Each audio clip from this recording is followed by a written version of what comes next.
Hi hello అందరికీ నమస్కారం. Welcome back to our channel. Telangana రాష్ట్రంలో ఆసరా పెన్షన్లు 4016, 6016 ఏ నెల నుండి అందించబోతున్నారనేది ఈ వీడియోలో మనం తెలుసుకుందాం. అదే చేయూత ఆసరా పెన్షన్ కొత్త పెన్షన్ అన్నమాట. దీంతో పాటుగా కొత్త పెన్షన్లు కూడా ఎప్పుడు మంజూరు చేస్తారు అని చెప్పేసి చాలామంది అడుగుతున్నారు. ఈ వీడియోలో కొత్త పెన్షన్లు కూడా ఎప్పుడు మంజూరు చేయబోతున్నారు అనేది కూడా వివరిస్తాను. ఈ నెలకి సంబంధించిన పెన్షన్లు ఇంకా అందలేదు. సో ఆ పెన్షన్లని ప్రభుత్వం ఎప్పుడు అందించబోతుంది, ఎప్పుడు విడుదల చేయబోతుంది అనే సమాచారాలు కూడా స్పష్టంగా తెలుసుకుందాం. ఇవి కాకుండా మీకు ఇంకేమైనా డౌట్స్ ఉంటే కామెంట్ సెక్షన్లో కామెంట్ చేసే ప్రయత్నం చేయండి. అండ్ వీడియోకి వెళ్ళిపోయే ముందు నాదొక చిన్న ప్రశ్న, మీరు సమాధానాన్ని ఖచ్చితంగా కామెంట్ సెక్షన్లో కామెంట్ చేయండి. ఈ వీడియోని కూడా ఒక లైక్ చేయండి. నా ప్రశ్న ఏంటి అంటే, మీకు కేసీఆర్ గారు పెన్షన్లు మంచిగా ఇచ్చారా, లేదంటే రేవంత్ రెడ్డి గారు మంచిగా ఇస్తున్నారా? మీ సమాధానాన్ని ఖచ్చితంగా కామెంట్ సెక్షన్లో కామెంట్ చేసి తెలియజేయండి. ఇక అప్డేట్లోకి వస్తే, కాంగ్రెస్ పార్టీ తెలంగాణ రాష్ట్రంలో అధికారం చేపడితే ప్రస్తుతం 2016 పొందుతున్న వాళ్ళకి 4016 రూపాయల పెన్షన్ అందిస్తామని చెప్పేసి చెప్పడం జరిగింది. వృద్ధులు, వితంతువులు, ఒంటరి మహిళలు, బీడీ కార్మికులు, చేనేత, పలేరియా బాధితులు, డయాలసిస్ బాధితులు, బోధకాలకు సంబంధించిన వాళ్ళు, ఈరోజు వీళ్ళందరూ కూడా కొత్త పెన్షన్లు 4016, 6016 కోసం ఎదురు చూస్తున్నారు. దీంతో పాటుగా కొత్త పెన్షన్లు కూడా ఎప్పుడు మంజూరు చేస్తారా అని చెప్పేసి కూడా చాలామంది ఎదురు చూస్తున్నారు. ఎందుకంటే 2022 నుండి పెన్షన్ల మంజూరు అనేది తెలంగాణ రాష్ట్రంలో లేదు అనేది స్పష్టంగా అర్థమవుతుంది.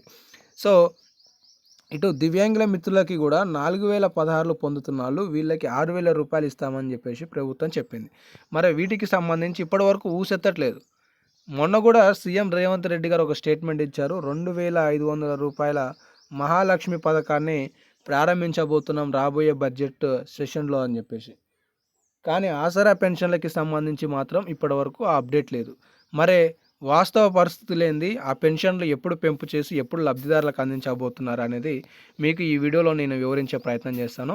తెలంగాణ రాష్ట్రంలో 2024 మొత్తం కూడా 2 లక్షల రుణమాఫీ కార్యక్రమంతో కొనసాగుతూ వచ్చింది.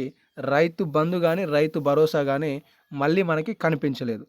ఇలానే దానికంటే ముందు ఉచిత బస్ ప్రయాణం ఒకటి, గ్యాస్ సిలిండర్ ఒకటి, రాజీవ్ గాంధీ బీమాకి సంబంధించిన పథకం, ఇవన్నీ కూడా ప్రవేశపెట్టారు. 2024ని పక్కకు పెడితే 2025లో జనవరి నెలలో ప్రభుత్వం 4 ప్రతిష్టాత్మక పథకాలు, ఒకటి రైతు భరోసా, ఆత్మీయ భరోసా, ఇందిరమ్మ ఆత్మీయ భరోసా, ఇది 6000 రూపాయలే, ఇది 6000 రూపాయలే. ఇందులోనేమో సాగు చేసే రైతులకు ఇస్తారు, ఇక్కడేమో సాగు చేయడానికి భూమి లేని వాళ్ళకి ఇచ్చేది. ఆ తర్వాత 4,50,000 ఇందిరమ్మ ఇండ్లు, ఆ తర్వాత రేషన్ కార్డులు. ఈ ప్రక్రియను ప్రస్తుతానికి ప్రభుత్వం మార్చి 31వ తారీఖు కల్లా పూర్తి చేయాలని అంచనా వేసింది. కానీ ఈ ప్రక్రియ ఇందులో 50% కూడా ఇప్పటి వరకు పూర్తి కాలేదు. ఏ పథకం కూడా 50% పూర్తి కాలేదు. మొదటి పథకం రైతు భరోసా తీసుకుంటే 3,487 కోట్ల రూపాయలు మాత్రమే విడుదల చేశారు. మొత్తం అంచనా ఎంత అంటే 8,400 కోట్ల రూపాయలు. ఇంకా సగం వరకు కూడా పూర్తి కాలేదు. తర్వాత 4,50,000 ఇందిరమ్మ ఇండ్లు, ఇప్పటి వరకు 72,045 ఇండ్లకి మాత్రమే పట్టాలు అందజేశారు. ఇక మూడోది వచ్చేసి ఇందిరమ్మ ఆత్మీయ భరోసా, మొత్తం 18,000 మందికే ఇచ్చారనమాట. మొత్తం ఈ అంచనా 2,000 కోట్ల రూపాయలు ఏమో అన్నారు, కానీ 10 కోట్ల రూపాయలు మాత్రమే విడుదల చేయడం జరిగింది. ఇక కొత్త రేషన్ కార్డుల విషయానికి వస్తే పూర్తి స్థాయిలో అది ఇంకా ఇంప్లిమెంట్ కాలేదు. చాలామంది మార్పులు చేర్పుల కోసం కూడా ఎదురు చూస్తూనే ఉన్నారు.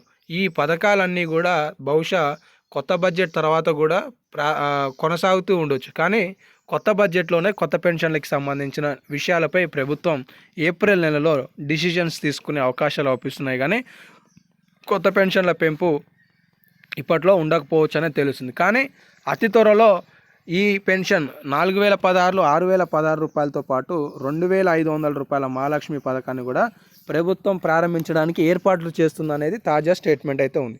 మరి ఈ నెల పెన్షన్లు ఎప్పుడు అందుతాయనే విషయానికి వస్తే, ఈ నెల 25వ తారీఖు నుండి 28వ తారీఖు కల్లా లబ్ధిదారులకు అందించడానికి అధికారులు కసరత్తు చేస్తున్నారన్నట్టుగా అప్డేట్స్ అయితే తెలుస్తున్నాయి.